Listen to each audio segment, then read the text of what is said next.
it's good to see everybody, so thank you for coming. I do want to thank our local media for being here today. Thank you. The ultimate goal of this case was and always has been to bring closure to the Durham family and to our community. The press release on Tuesday, February the 8th, accurately reflects that we know beyond any doubt who committed these murders. As noted by daughter Jenny Durham, hours and hours have been spent by state and local law enforcement on a whole host of leads, countless interviews, sleepless nights, what ifs, and speculation. Since 1972 until today, many in law enforcement and the general public have tried to speculate who arranged these murders and why were the Durhams targeted. Unfortunately, whoever arranged the murders is forever lost due to the death of Billy Sunday Burt. Some have even speculated that the son-in-law is responsible for the hit. I would love to interview Troy Hall, but Mr. Hall died on December 19th, 2019, and I no longer have that option. What I do have is a confession of the last living individual who was there that night the murders were committed. And that's what brings closure to the family and to our community.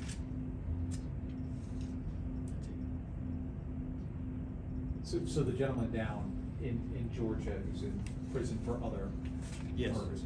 Mr. Davis, Billy Davis. Did he ever give you a sense of who might have hired them, done that? Not really, because I think the operation of the way that Mr. Burt was hired to do whatever job it was, I don't think that he would ever reveal that to his comrades. That's speculation, but I just really don't think that he would share that. You think the motive behind it? Well, I mean, I know you don't know maybe who did it, but what was the motive? These guys were just, they were evil. Well, in a lot of their hits, that's the term that they used, it was for robbery, money, cash, whatever they could find, whatever they could do. If they would, and it's no secret, they had other homicides that they committed for money. Do you think they stole money in this case, Sheriff? That's a speculation. I can't say yes and I can't say no. I really don't know. Can you talk a little bit about, obviously when this occurred, you know, this area was much more rural than it is now. Right. And of course, I've seen people online talk about, you know, why wasn't 911 called and that kind of thing. For that matter, 911 was not even established here. That's correct. In those days, right? Will you just talk a little bit about the difference between, you know, way back then and now? Back then, you know, you had a 7-digit number that you called. I remember very vividly, and the police department, Boone Police Department at that time was dispatching for both Boone and for Watauga County Sheriff's Office. And you had to dial the 264-8851 was the number. And that's where the initial call came in. It actually came into the Boone Police Department, and they dispatched law enforcement and rescue and everybody else. But of course, by that time, I mean, the folks that did the crime, I mean, they were long gone. Yep. That's true. They were long gone. So is this case closed? Done? The case is closed in my mind. I think that, you know, the unknown is what I just reiterated a second ago. There's no way of totally verifying what actually happened because the players are deceased. You know, it went with them to the grave. Like I said, you know, I would love to interview others. I think it would be rather enjoyable to interview Mr. Burke and some of his comrades, but that's not possible. Can you say roughly, over the course of your tenure, how many times a year, on average, might information come in about this case, or your detectives, start back in on the case? Obviously, prior sheriffs to you, some of which are deceased, their departments had done the same thing, but, do you know, was it like maybe once a year or twice a year, or? Well, once a year, I do know that the latent prints that were lifted were compared to the whole network in the FBI. So if let's say, for instance, you had never been fingerprinted and then you came into the system, you would be checked. And that was very hard to do back then, but today, it's all automated. I mean, it's nothing. Can be done in seconds. Yeah.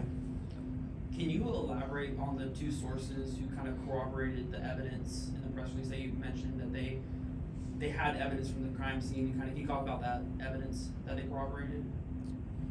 You mean from the interviews? Yeah, you had in the press release you stated that there were two sources that No, corroborated crime scene. one was Mr. Davis, Billy Davis, and the other was information that we had received from Bob Ingram, who was at that time with the White County Sheriff's Office. He was a retired Georgia Bureau of Investigation in law enforcement, and so that's where he had received information on another interview about all these crimes that had been committed. And the information was originally that there was a homicide in northwestern North Carolina in the mountains, and that it was in Durham. And later, that same person said, no, I was wrong, and I'm talking about, the next day almost, that no, it wasn't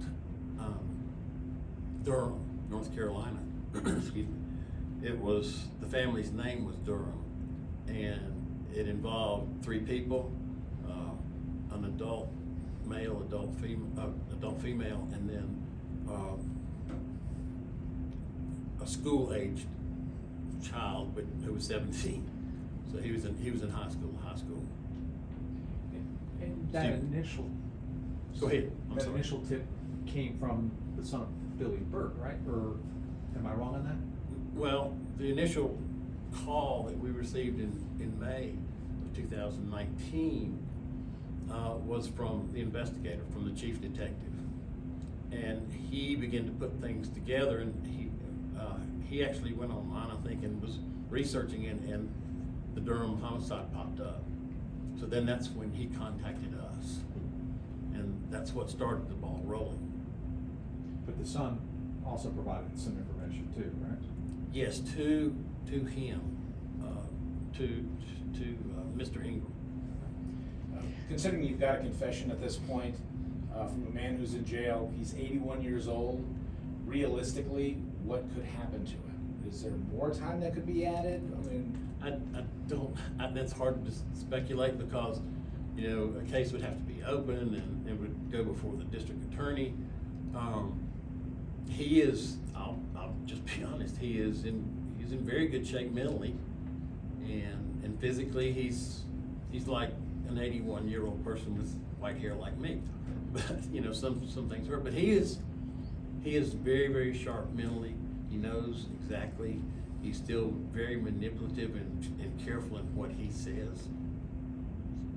would you like to see more time tacked on, or any kind of justice for these crimes? He's on death row. The only reason that he was never executed is because the state of Georgia reversed the death penalty, and so he's languishing in prison. He's Fill not- out his term. He's not going anywhere. No, I don't think so. He thinks that, I think he thinks there's a glimmer of hope that he could get out, but I don't see that. this would have been tragic no matter who it happened to, but the Durham family, obviously they were well known in the county because they had a car dealership, correct? Mhm. Were they natives to Watauga, or had they? No, they were from Wilkes, and Mr. Durham had some car lots, and he was with a financial company dealing with car loans and things such as that. And then he got the General Motors dealership up here, and that's when they moved here. Oh, okay. Sheriff, what does it mean to you to have this? Relief, just really relief. My regret is that there were a lot of people since 1972 that would have loved to have been standing here and saying, you know, this is solved. We've got closure. And that's the only regret, because we worked many hours on the road with the then Attorney General Rufus Evanston, former Secretary of State. He had assigned a full-time agent who was up here, Larry Wagner, and then myself and former Police Chief Clyde Tester, who's deceased, and Captain Arlie Isaacs, who was an investigator with Boone Police, and myself. He is also deceased, and we burned up the road between here and Wilkes and Winston and Raleigh and just a lot of places, just following a lot of these leads, and a lot of them, quite frankly, like in any investigation, it was a dead end. And we would interview, we would fingerprint, whatever. Were any of those leads that you have, did they kind of lead to this? Like, is this kind of shocking to you? No, this was totally out of left field. I would have never thought that, and that's why, again, from a relief standpoint, that it's unbelievable that it happened and unfolded this way. You mentioned, I'm sorry, go ahead. I assume that your officers asked Billy Wayne Davis if he knew who did the hiring. Did he respond to that question, or did he say he didn't know? Or? No, I think there again, going back to what I said earlier, I don't think that Mr. Burt would have revealed any of that. I just don't think he was such a type of person, from what I understand in the interviews and from what others have said about Billy, that he would not share that because he wanted to keep control. But did they ask Davis if he did know? Did we ask Davis? Yeah, if he did know who did the Yes, and hiring. he didn't respond. You mentioned the daughter in your comments. There again, what was her expression, or what did she say to you when you finally told her the new findings here? I think she was relieved. She and her uncle both. Bryce's brother, Bill. And they were the only two living family members of the Yes. Durhams? Yes. I think they were relieved, and it was glad it was over. You know, it's been to know that your family had been murdered, and particularly she was close to Bobby, and I think that hurt. It will never go away, but I think she's to the point where she's definitely relieved. In the original story that the Watauga Democrat did in 1972, one of the quotes is that the son-in-law said that the mom called him, Yes. said there were black men in the house. Can you kind of talk about that aspect of it, or? That was what was reported. You know, to this day, we can't. The only comment that I would say about that is Jenny said that there was a phone call. What the content of that phone call was, she couldn't say, and probably wouldn't say. She doesn't know. But you know, the phone did ring. Sheriff, I know you've been asked it, but I'm gonna ask you it again. Do you think the case is closed? So I think it's closed. Yeah. It is in my mind. It's closed, and I hopefully the community's fine, because we have interviewed, and beyond a shadow of a doubt, that he was there.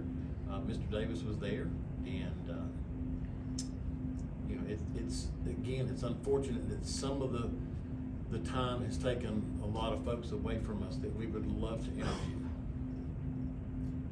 did Davis provide any details about, I guess there's always been, you know, curiosity about how they entered the house, or, you know, did they drive up in the valley behind the house, or did they go? Well, understand that Mr. Davis had always identified as a person who just dropped them off. That was his job. And you got to understand too, you know, Mr. Davis and this crew were involved in a whole lot of bad things. And, you know, some of it runs together, but yeah. Other questions? What would you kind of say to the community who think that the case is not closed because you don't know who the hired hit is? Kind of what's your message to them? Like, is that a possibility to find out? The message is, I don't think it's going to be, I don't think I can answer that speculation because there's no one to interview.